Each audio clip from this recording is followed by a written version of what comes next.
Welcome back to the Hallmark Report, our YouTube series examining all 47 Hallmark holiday movies and 2 television series. Getting out of hand. Luckily, I don't have to do it because that task falls to our holiday movie correspondent, Kinsey Campbell, who's watching, of course, another week in Hallmark programming. Mm-hmm. Yep. More movies. Before we get to the movies, let's just do quick check-ins on Holidayzed. Holidayzed. What happened this week on Holidayzed? Holidays. This episode is about the Lin family, who is Ashok Chow from Supernatural. Yes. He is the one who is engaged, but his grandmother doesn't know he's gay. Right. So he has to pretend that he's brought a friend home for Christmas, and then the grandma thinks that his fiance is actually engaged to his sister. So they're then pretending to be an engaged couple because they don't want to give the grandma a heart attack.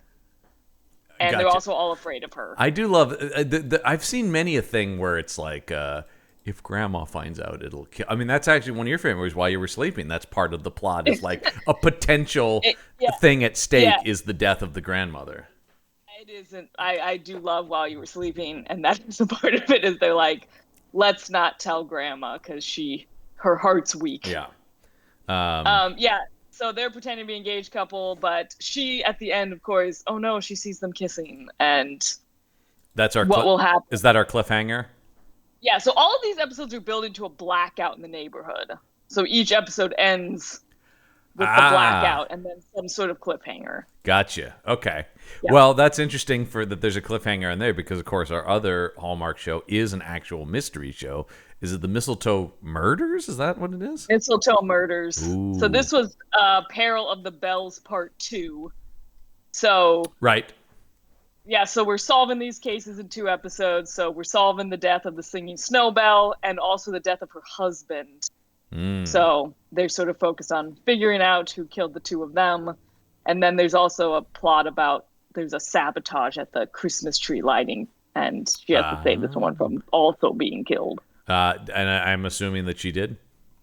She did successfully save that go. woman. There you but go. at the end, she does receive a threatening message from the person who ruined her life. Oh, because there's the overarching plot, too, of course. Yeah, there's an overarching thing about somebody ruined her life at some point. We still don't fully know all the details of it, but they're aware that he's trying to find them.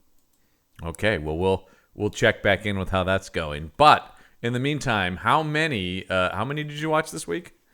I think I watched 5. There's another 5. Okay. All right. Let's run through these. What's up first? Unwrapping Christmas. Lily's Destiny. I mean, just let's rip this Band-Aid off. Any improvement in the Unwrapping Christmas franchise? Because for those who haven't caught it, you have not been a fan of these. No, I still am not enjoying Unwrapping Christmas. So what was this one? Because this is boring. Yeah, once again, it's one about has Ashley Newbro, who was in Operation Nutcracker, which I talked about earlier in the year. Let's pretend I remember that. Torrance Coombs. Wouldn't know. Who he's done a lot. Look, he was on Rain, and it also looked like he had an arc on The Tutors. Okay, these were not things I watched. So I watched The Tutors, but I do not remember him. So okay, great, yeah. The synopsis is, with holiday responsibilities piling up, gift wrapping shop owner Lily eagerly accepts the date with a handsome local realtor, but will he be the one that sweeps her off her feet? No. Yeah, the answer is no. Because she meets a reporter who works for a magazine that has over 20,000 subscribers. Wow. And they also went to college together, and he remembers her, but she doesn't remember him. That happens a lot, too. Like people having connections from their past, and maybe not everybody remembers that exactly. Yeah, so Lily's thing is she does marketing for the shop. She's the fastest gift wrapper, and she was also Miss Minnesota in 2010, which comes up more than you would think. Yeah. Okay. Yeah, and then the local realtor is Owen Mansfield, who's St. Paul, who's the Twin Cities' most eligible bachelor, and he's just super weird and talking about his followers all the time. And I feel like a lot of these, the idea of someone being a town's most eligible bachelor is like a thing that matters in these. Yes, there's a scene where he walks into a restaurant, and everyone's like, "Oh wow, Twin Cities' most eligible bachelor is here." Like anybody would give a damn about that at all. Yeah, I would just say these women never seem to be at work. She was at work very little. Well, what do they have to do? I mean, we've talked about this. They wrap gifts. The shop is so busy. Yeah, well, that makes no sense. I will say this is the first one to have a character go, I don't see how that shop is successful. Mm-hmm. It's the first time anyone's ever questioned it. But there's also a thing with, like, she lives in a neighborhood that forces you to decorate a tree, and she's not decorating her tree because her father died last year, and so now she doesn't feel like decorating. So there's a whole thing with her annoying neighbor, but her neighbor's actually not annoying. Brilliant. Yeah. Okay, so a lot going on here is what you're saying. Yeah, there's a lot going on in Unwrapping Christmas. Need I even ask how many fruitcakes you give this? It's a one fruitcake. Yeah. I got one more of these things to get through. Yeah. I mean, maybe they pull it out at the end, and it's the secretly the best one. Maybe the fourth one will be the one where I'm like, yeah. Who knows? Who knows? All right. Well, okay. Well, so one fruitcake to Unwrapping Christmas. What's the subtitle here? Lily's Destiny. Okay. All right. So moving on. What's the next movie you watch? The next one was A Novel Noel. A Novel Noel, getting alliterative on us. Yeah, this one has Julie Gonzalo. Can't say who was in. She was in Dodgeball. She was in Christmas with the Cranks. I think she was in a Cinderella Story.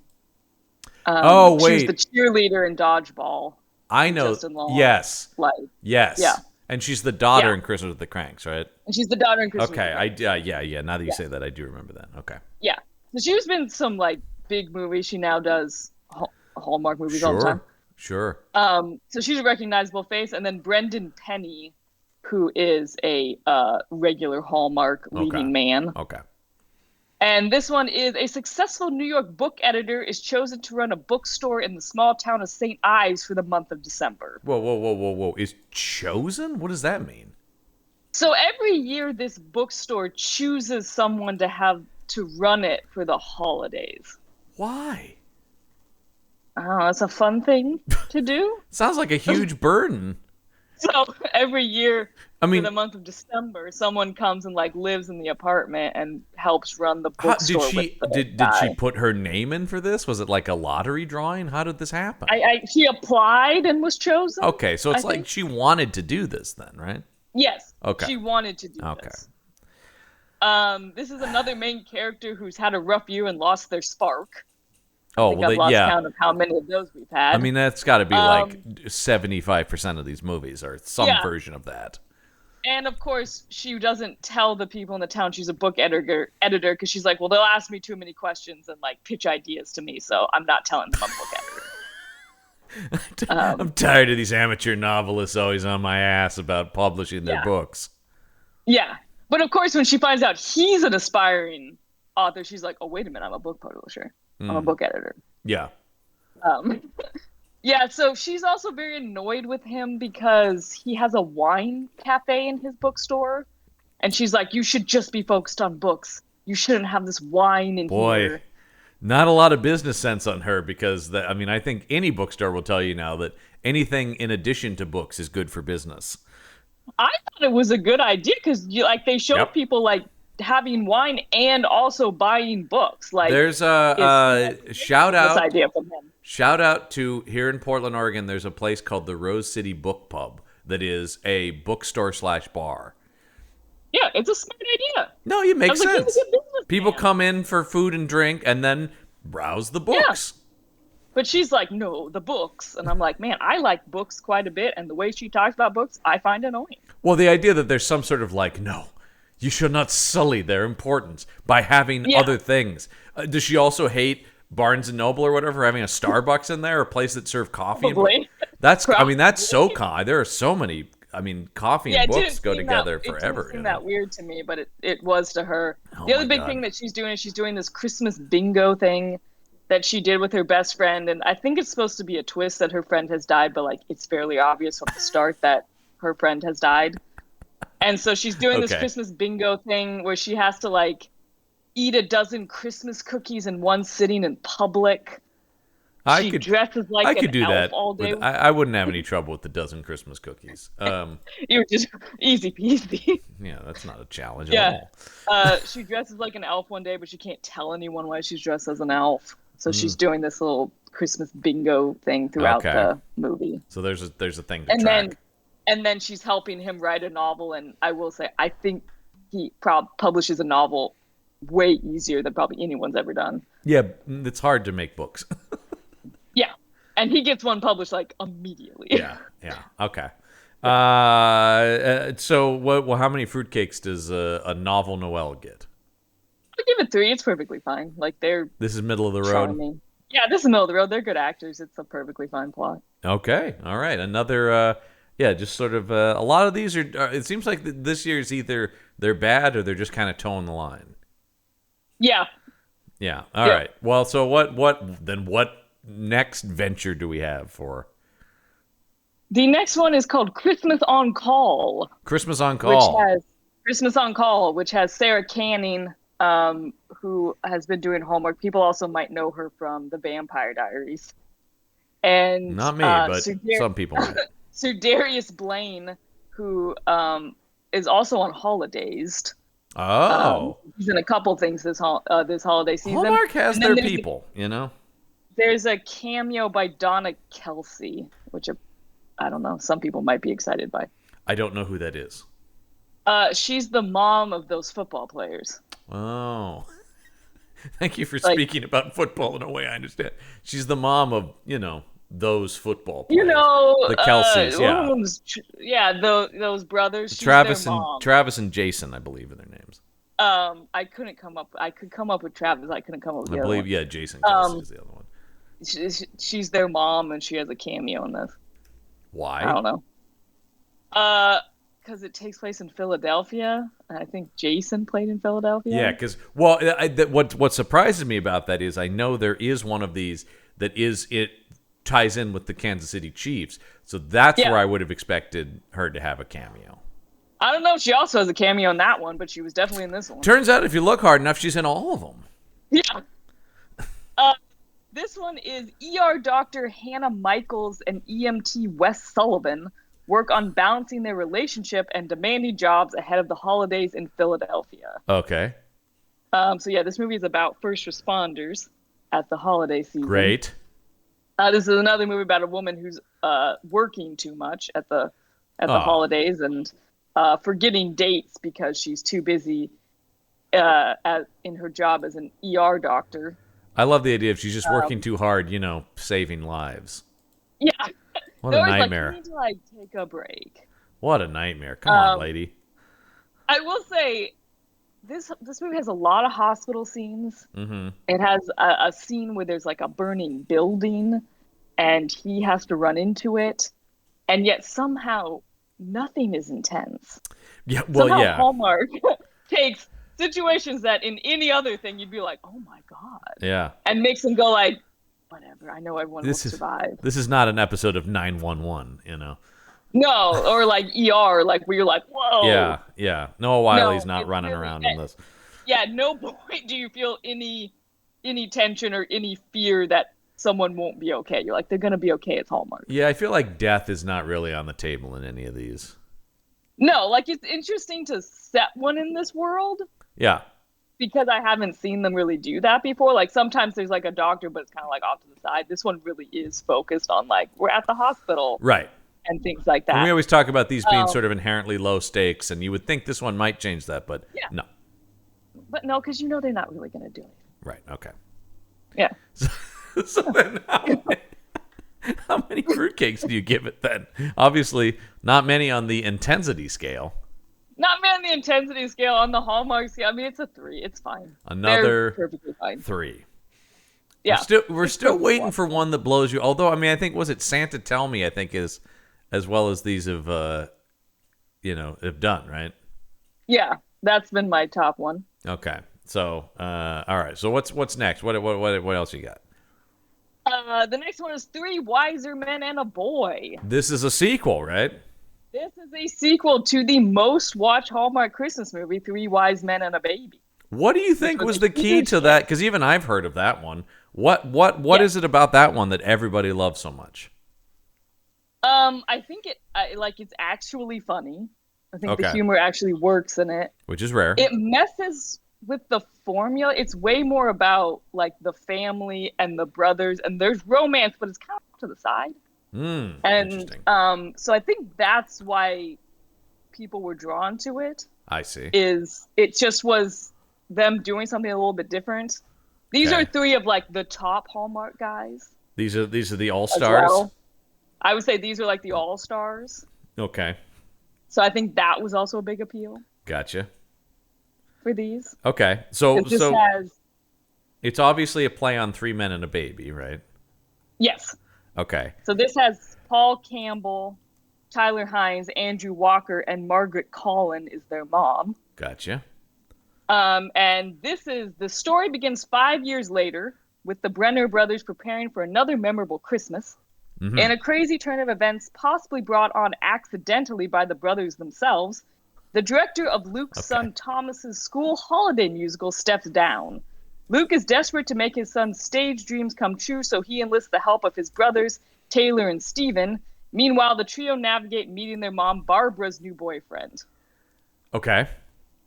Yeah, so they unintentionally wreck all the props and like costumes for the elementary school Christmas pageant of how the Grump ruined Christmas. Oh, right. Just no And, copyright infringement.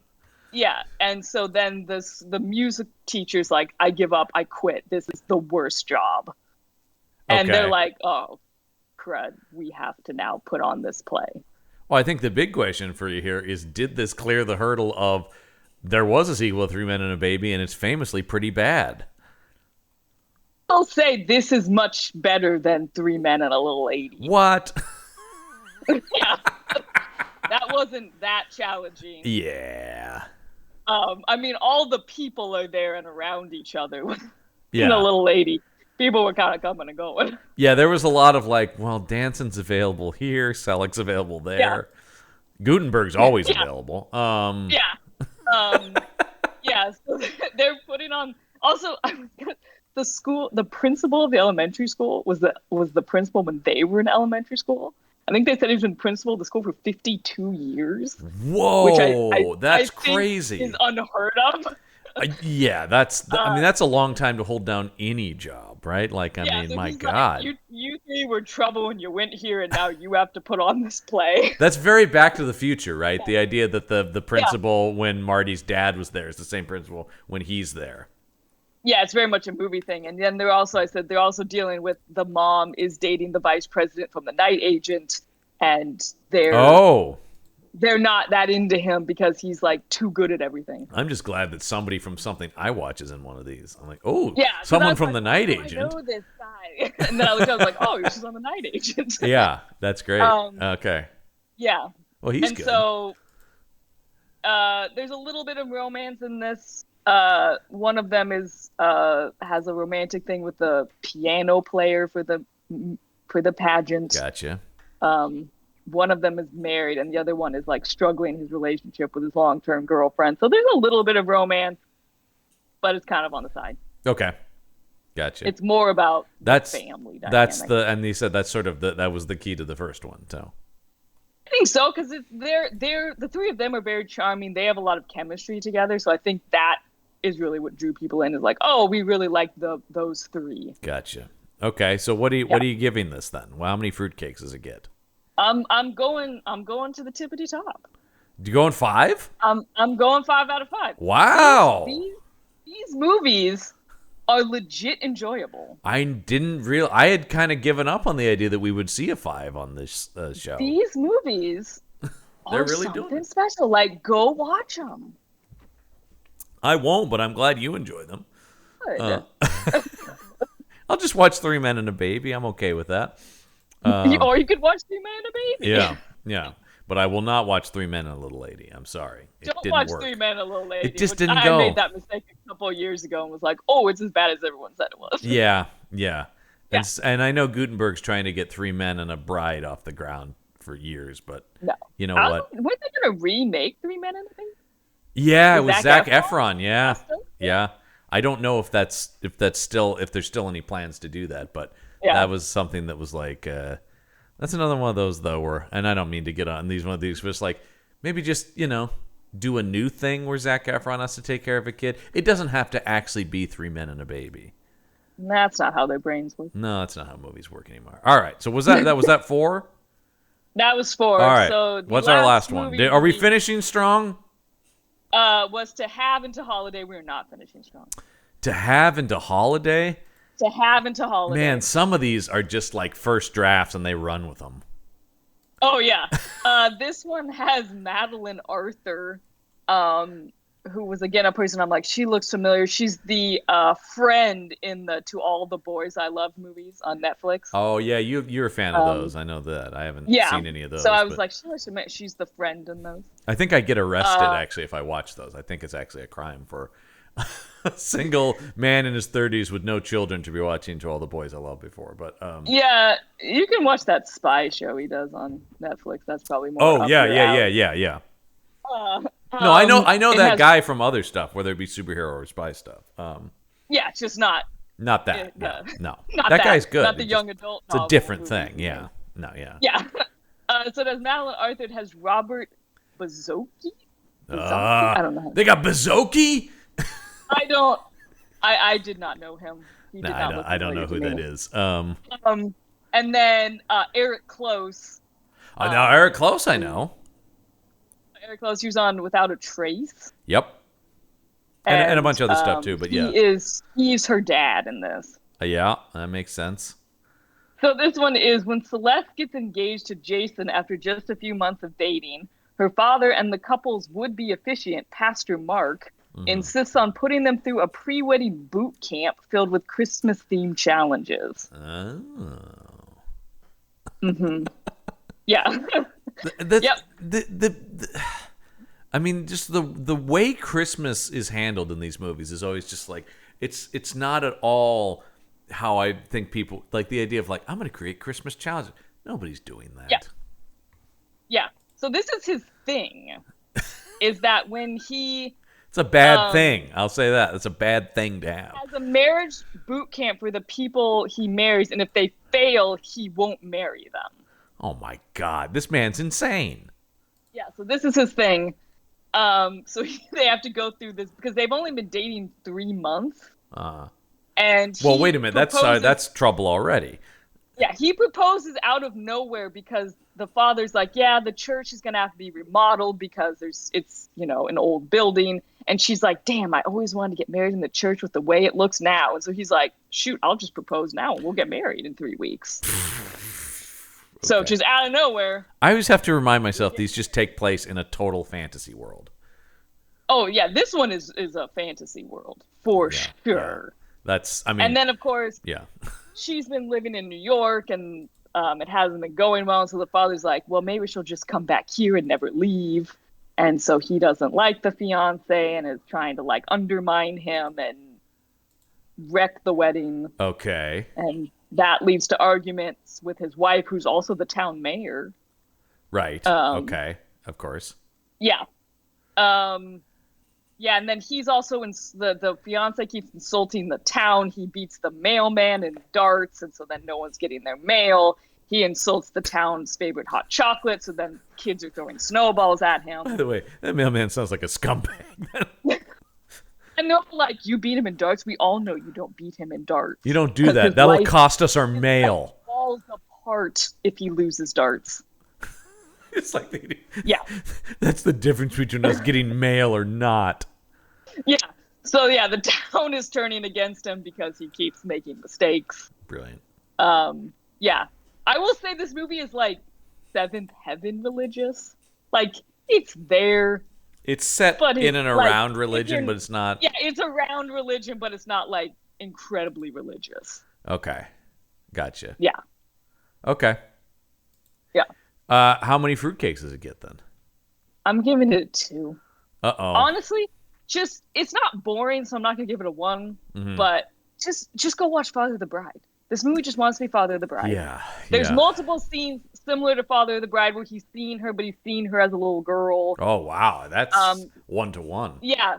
When they did that, I was like, okay, we're doing Father of the Bride. Just go watch Father of the Bride. It's such a better movie. It doesn't have Christmas, but it's actually funny. It's actually heartwarming.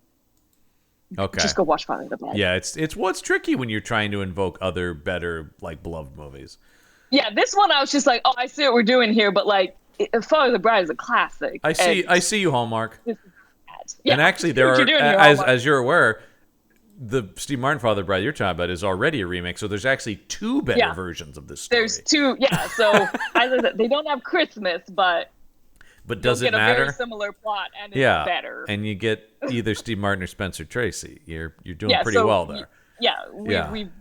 We've improved. Yeah, and both of those actually have good sequels too. So yeah, that's true. Yeah. So there you go. Well, okay. Well, we had one instant classic according to you. One instant classic and some that were okay and some that were bad. Okay. Well, next week will be my big week though. Next week is my Everest. Because how many are coming on next week? 9. You're gonna have 9? Yep. Wow. 9. Wow. 9 movies are airing. Good Lord. I'm so glad I don't have to do this. They're doubling up. I'm so glad I don't have to do this. Yeah. It is a lot. That's too much. That's too many.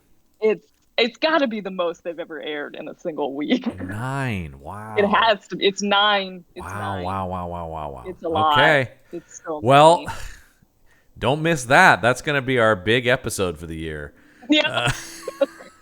My Super Bowl. Yeah, this is my Super Bowl. Oh, that's sad. As always, I'll remind people if they want to check out more from this, not from this show specifically, but from the Punch Up Entertainment Network in general, you can head over to our Patreon page, which is patreon.com/punchupent. That's Punch Up ENT. Like I say, you get cool exclusive bonus content from all the shows on the Punch Up Entertainment Network, as well as help support all the shows here.